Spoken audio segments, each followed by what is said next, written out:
Bien salut à tous les amis, c'est Warintime, j'espère que vous allez bien, point barre ça va super. Aujourd'hui on se retrouve dans une toute nouvelle vidéo dans laquelle je vais vous aider à bien débuter votre Mangatech en 2023. Je vais vous donner un maximum de conseils au fil de cette vidéo. Si vous kiffez la vidéo, n'hésitez pas à liker et à vous abonner. Et merci beaucoup pour les 300 abonnés. Allons-y, je vais essayer de vous donner vraiment un maximum de conseils. Pour commencer, venons à la base, comment trouver des mangas qu'on aime. Alors oui, c'est bien parce qu'il existe vraiment une infinité de mangas. Mais peut-être qu'une personne va plus kiffer Tokyo Revenger et une autre va plus kiffer The Promised Neverland. Chacun a ses goûts, alors comment faire pour trouver celui qu'on aimerait en fait le plus? Alors pour ça, je connais deux techniques. Celle que je fais, c'est d'abord de lire les premiers chapitres sur son téléphone. Donc vous prenez votre téléphone, vous pouvez trouver un manga qui vous intéresse ou que vous aimeriez bien commencer. Vous lisez tout simplement les premiers chapitres et si vous kiffez, bah vous pouvez aller acheter le tome 1, ensuite le tome 2, etc. Ça c'est personnellement la technique que je fais. Je connais une deuxième qui s'appelle la technique des 3 tomes. La technique consiste à acheter les 3 premiers tomes, vous les lisez et si vous kiffez, bah, vous pouvez aller vous prendre la suite. Mais du coup, si on les kiffe pas, comment on fait?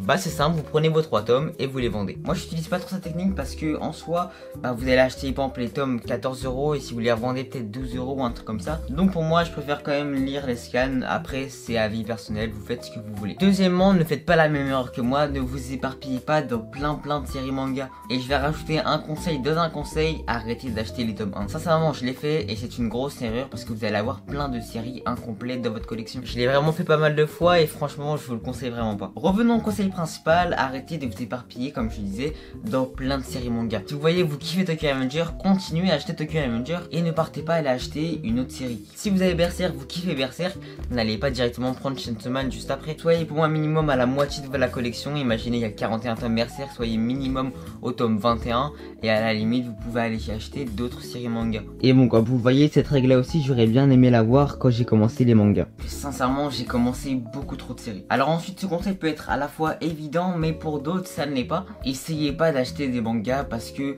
avoir beaucoup de mangas, avoir beaucoup de séries, c'est trop beau, etc. Ce qui compte en fait, c'est ce que vous aimez, c'est pas ce que les autres vont aimer. Par exemple, vous commencez Demon Slayer, vous kiffez pas trop, allez pas continuer juste parce que avoir la collection Demon Slayer, c'est trop beau, etc.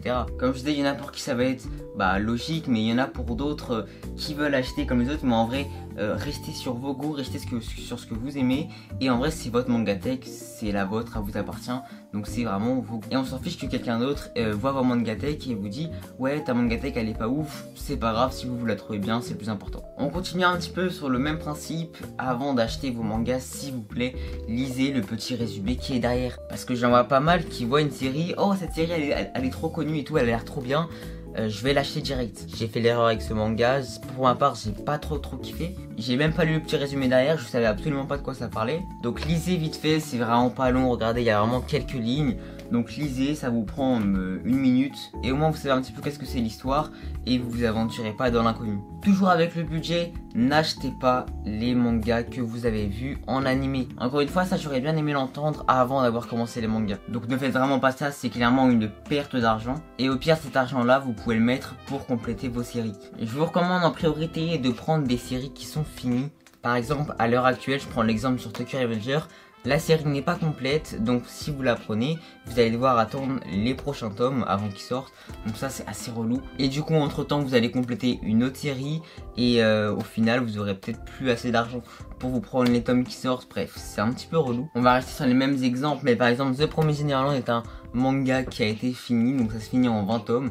Donc par exemple vous pouvez aller commencer, parce que dans tous les cas vous savez que l'édition est complète et vous n'allez pas devoir attendre les prochains tomes qui vont sortir dans 1 mois, dans 2 mois, etc. Essayez aussi de vous organiser quand vous prenez vos mangas. À partir d'un certain nombre de mangas, vous pouvez même le faire dès que vous commencez. Je vous conseille d'avoir une application qui s'appelle Manga Collect. L'application est trop bien, dessus vous allez pouvoir gérer votre nombre de mangas, ajouter à votre collection tous les mangas que vous avez, voir les sorties des prochains tomes, voir les sorties du jour, l'actualité, c'est vraiment incroyable. Et donc là vous allez même avoir le nombre d'éditions que vous avez, le nombre de tomes que vous avez, les prochains tomes comme je l'ai dit juste avant qui vont sortir.